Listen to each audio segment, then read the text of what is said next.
Good evening, everybody. This is Michael Ryan, FTH 202-53555, Week 5's assignment on 0209-2025. We're doing our final assignment today. First things first, we're going to be using the revolver or our platform project as a centerpiece. So we're going to go ahead and kind of take a look around, make sure that we're very much ready to go. So again, we want to make sure that the firearm is safe for operation. I'm going to go ahead and open up the cylinder here and look down into the individual chambers. Look down into the chamber of the weapon, make sure there's no rounds or anything else like that. So we're going to go ahead and lay this down here. Now, we only have a little bit of time about this. So what we're going to do is we're going to describe all the areas in a row that are of particular interest when inspecting the health of the firearm. We want to try to give a good explanation of why. So one of the things that you really want to make sure the good health of the firearm is the cylinder itself. Okay. You can't feed around in there, or you can't put the casing in, or there might be a burr on it. You also want to consider the hammer and why that is a necessary piece, because this could be worn quite easily, and of course the firing pin and the transfer bar. The trigger and the sear make consistent contact. That's one of the things that you really need to consider while you're operating or while you're doing this. When you do a health check, you want to pull it apart, get an idea what you're working with. Any kind of firearm that you bring into that comes into the shop, you want to do a health check on it. So what my suggestion was is to be able to get a form and treat it like a doctor's visit. This is your patient, so you want to do a triage on it, right? And that's where the health check comes into play. Also, you want to check to make sure there's no binding or anything else, especially between the hammer and the frame.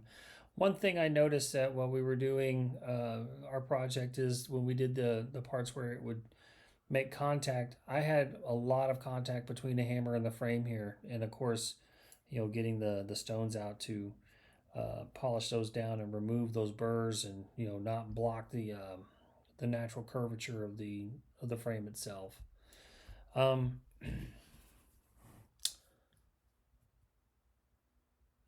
Those things are a particular concern because it could also, the surfaces hitting, it changes the weight and the performance of the firearm. So, 10 different learning experiences that we have. I don't think I can find 10, but I will tell you this: springs move fast, and no matter what kind of floor you have, even if you have a magnetic broom, you're probably not going to find it. But I did manage to find the pin, so all I needed was the spring, and so I came up with a technique in my own way of holding the handspring and the hand pin in place while I put the hand in. Using a small magnetic screwdriver, I just pushed it in, and then I could seat the hand pretty well, and then just let it go once it was in the seated position. It happened pretty couple good times. So thank goodness my spring came in from the school, so I was able to reassemble the firearm. Getting the right angle while polishing the smaller parts that were making contact. Finding the right way to hold the firearm while you're trying to move the side plate was kind of a challenge for me. Not even going to lie a little bit, because I thought I was supposed to hit it at one point, and instead I was supposed to hit it down here, not up over here. This was just enough to jar it loose to where you can just pop it off with your finger.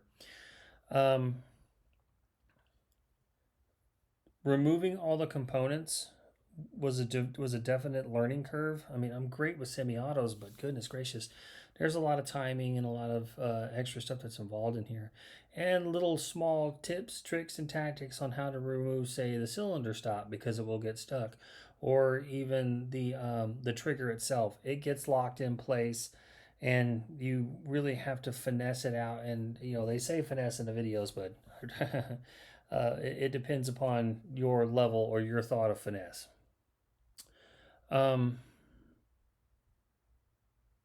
Cleaning and of course, just general operation, watching how each point of the like the cycle of operations, and watching each point, checking to make sure your normal everything is functioning right, especially on a normal day. You always want to make sure everything's going in the right direction.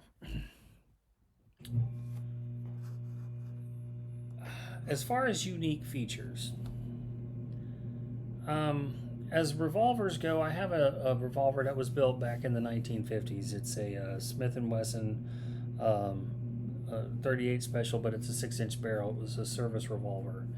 Now, one thing for this is the grips. From a revolver from not too long ago, 1950 is really not that far away. Um, the design is similar, but however, for some reason, I think people's hands were smaller.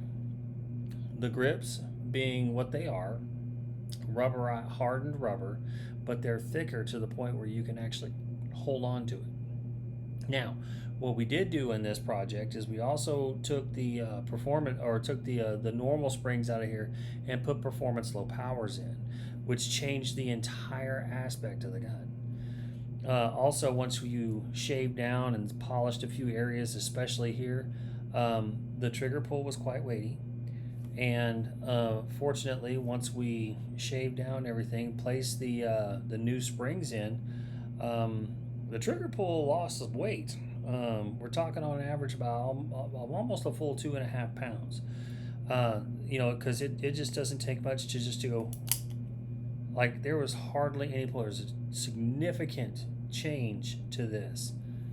Also, whenever you want to pull the trigger, there's a significant change to it too. It's lighter, and like I said, I started out at almost 8 pounds. I'm down to about 6. Currently, while we're when I did the latest trigger pull.